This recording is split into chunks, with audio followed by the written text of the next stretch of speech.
Bonjour mesdames, messieurs, bienvenue, nous sommes ici en direct. Alors, ça a l'air un peu bugué. Bienvenue mesdames, messieurs, dans cette émission, on est en direct sur Ifera News et aujourd'hui, on va bien sûr parler de plein de choses. Hop, on est là et on est juste là, regardez.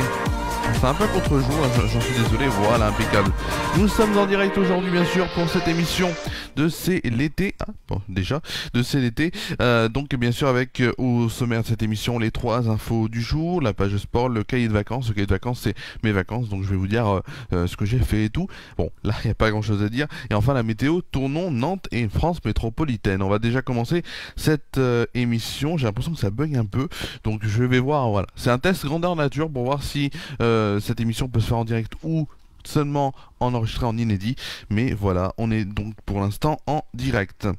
On va déjà commencer par les 3 infos du jour et un accident au Luna Park hier soir du Cap d'Agde. Un adolescent de 17 ans est mort, alors 17 ans oui est mort, et une jeune femme de 19 ans est polytraumatisée. Les faits peu avant 2 h du matin, alors que 2 personnes se trouvaient sur une balançoire, la balançoire à 60 mètres de haut, le manège donc simulant un saut à l'élastique de 110 km/h. Alors c'est une jeune... Alors, voilà, et donc ça, il y a eu un accident avec ceci. La jeune femme donc a été prise en charge par les secours et transportée à l'hôpital de Montpellier. L'attraction est fermée bien sûr le temps de l'enquête. On ne sait pas encore les circonstances exactes du drame. En 2018, 2 adolescents de 13 ans ont été blessés et avaient été blessés donc après avoir été éjectés d'un manège à grande vitesse. Voilà, c'est le risque. Et en tout cas, bien sûr, je transfère mes condoléances bien sûr à la famille de la victime. En Ille-et-Vilaine aussi, donc en Ille-et-Vilaine est porté disparu un adolescent qui aurait 17 ou 18 ans. Depuis hier soir, donc 20 h 30, il est porté disparu.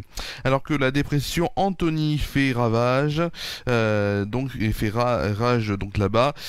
Cet adolescent se baignait avec 2 autres personnes sur la plage de Saussauge à Cancol. Lorsqu'il donc pris dans les vagues, il n'aurait pas réussi donc à regagner la plage. Le département avait été placé en vigilance orange, vague submersion, et vigilance jaune, vent violent par Météo France suite au passage de la dépression donc Anthony le même soir sur l'Ille-et-Vilaine. Les recherches ont été suspendues dans la soirée et ils ont repris donc ce matin au lever du jour. Enfin, alors une petite bonne nouvelle, hein, c'est pas non plus la nouvelle de l'année, mais une petite bonne nouvelle, les pompiers catalans et français ont réussi hier à maîtriser l'incendie situé sur la côte méditerranée espagnole, dans la commune frontalière de Portbou. L'incendie s'est déclaré vendredi vers 17 h et quelques 573 hectares, c'est déjà beaucoup, surtout de forêts, ont été touchés. On va tout de suite passer à la page sport de C'est l'été, le temps de revoir un peu le cadre. Voilà, c'est comme ça. Donc je disais, on va tout de suite voir donc la page sport de C'est l'été. On va commencer déjà par la Coupe du Monde féminine et du football. Avec hier la qualification de l'Espagne face à la Suisse, 5-1. Le Japon s'est imposé et se qualifie aussi 3, s'est imposé 3-1 face à la Norvège. Norvège quand même considérée comme favorite de la compétition. Elles se sont inclinées donc 3-1 face aux Japonaises qui donc sont qualifiées. Le Pays-Bas s'est imposé 2-0 face à l'Afrique du Sud, avec notamment une bourde de la gardienne sud-africaine en fin de match qui a conduit donc sur le but du 2-0. À la mi-temps, 0-0 entre la Suède et les États-Unis qui ont dû reprendre puisqu'il est midi 15 maintenant suite au problème technique qu'on a eu sur le début. On va tout de suite passer, bien sûr. On parlera bien sûr mardi notamment du 8e de finale des Françaises qui jouent face au Maroc. Donc, et ce sera à suivre sur M6 le mardi à 13 h. On en parlera bien sûr lors de l'émission de mardi.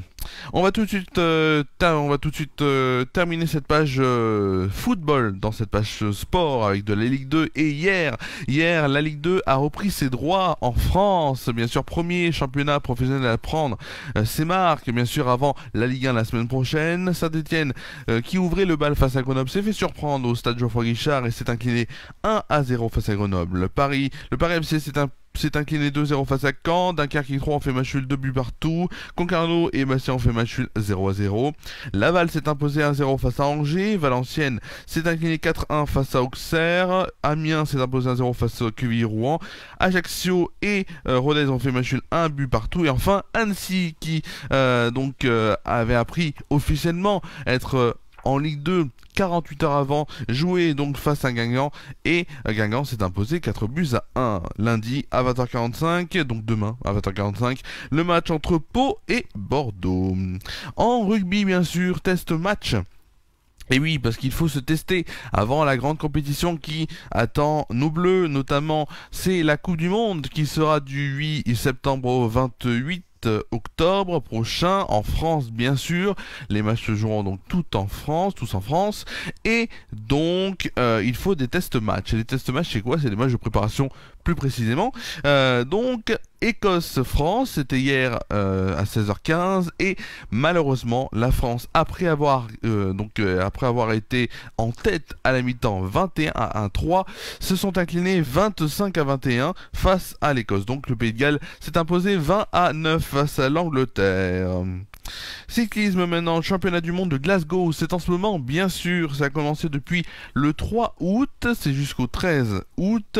En ce moment donc il y a la course route Elite Homme qui a commencé à 9h30, longue de 271,1 km. Hier, les victoires, médailles, hier en catégorie junior, c'est le sacre de la française Julie Bégaud qui donc s'est imposée en catégorie junior, donc course route, première depuis 2010, et Pauline Ferrand-Prévôt. Médaille de bronze pour les Bleus, les filles, lors de la poursuite par équipe. On a aussi Heidi Gauguin, qui est donc championne du monde en vitesse individuelle dans la catégorie paracyclisme à seulement 19 ans. Et enfin Marine Cabirou, médaille de bronze de descente de VTT. Toutes les médailles donc d'hier. On verra bien sûr demain s'il y a d'autres médailles aujourd'hui. On va tout de suite, on va passer. Est-ce qu'on a fini avec la page sport? Non, puisque on va parler, enfin pour conclure cette page sport, de MotoGP. Course sprint hier gagnée par l'Espagnol Alex Marquez en 21 minutes, 52 secondes et 317 centièmes devant l'Italien Marco Bezzecchi et l'Espagnol Maverick Vinales. Bien sûr, départ de la course réelle sur le circuit, bien sûr, cet après-midi à 14h. C'est en Grande-Bretagne sur le circuit de Silverstone. On va tout de suite passer au cahier de vacances. Ça va être très rapide. Pourquoi? Puisque seulement, j'ai fait la route hier, une route longue, très longue, très longue. On est parti à 10h30, on est arrivé, il était 20h15, 20h30, même 20h30, et voilà, c'était une route assez longue. Encore on est bien arrivé, la preuve c'est qu'on est à Nantes, on sera à Brest dans quelques jours bien sûr, et ensuite on reviendra à Nantes pour ensuite repartir à la maison. Mais en tout cas on profite de bonnes vacances pour l'instant, et bon, on n'a pas profiter de beaucoup de choses puisqu'on est arrivé que hier soir, mais en tout cas je suis très content, même si vous allez voir que je vais vous expliquer aussi ça. Voilà, c'est pas facile, mais c'est comme ça. Allez, tout de suite on passe à la météo, dernière rubrique de cette émission, avec notamment la météo de Tournon-sur-Rhône pour demain. Bien sûr, pour demain. Des éclaircies seront prévues, 16 degrés de moyenne demain. Dans l'après-midi, 24 degrés de moyenne avec du soleil et 25 degrés au milieu de la journée. Attention, des rafales de vent sont attendues à 45 km/h. Du côté de Nantes, demain, un petit peu plus froid, plus frais on peut le dire, 11 degrés et du soleil pour le matin. Pour l'après-midi, toujours du soleil, 20 degrés ici de moyenne et 23 degrés au meilleur de la journée. Pour la France métropolitaine, alors il fait très frais et les nuages bas sont nombreux comme les brumes et les brouillards sur le nord et l'ouest du pays. Ailleurs le soleil domine, sauf en Alsace. Les températures, 9 degrés pour Charleville-Mézières, Orléans, Nantes, Bourges et Dijon, 11 degrés pour Brest, Rouen, Lille, La Rochelle et Bordeaux, 13 degrés pour Biarritz et Toulouse, 16 degrés pour Perpignan, Montpellier et Ajaccio. Pour le plus froid, il fera 7 degrés à Aurillac, et pour le plus chaud, ce sera sur la promenade des Anglais à Nice avec 18 degrés degrés. Pour l'après-midi, demain après-midi, quelques passages nuageux au nord ne gâchent pas le ressenti agréable de ce lundi. Donc avec des températures bien sûr qui commencent à remonter dans le sud. Les températures 20 degrés pour Lille, Rouen, Strasbourg et Aurillac, 22 degrés à Paris et Nantes, 26 degrés pour Biarritz, Toulouse, Montélimar et Nice. Pour le plus froid, ce sera à Brest et Cherbourg avec 18 degrés. Pour le plus chaud, 30 degrés pour Perpignan. Nous fêterons demain les Gaëtans et les Gaëtanes. Le soleil se lèvera à 6h31 et se couchera à 21h20. Voilà, alors juste avant bien sûr de finir cette émission, vous allez me dire pourquoi Romain tu n'es pas comme ça. Là je le tiens comme ça va un peu mal, je vous le dis, un petit peu mal, hein. C'est pas non plus la douleur incroyable, voilà. C'est juste qu'en fait j'ai eu une fracture, voilà, j'ai une fracture du coude. Fracture du coude, donc entretien électrique. Bien sûr, voilà, c'est très dangereux. Comme quoi, c'est très dangereux la trottinette électrique.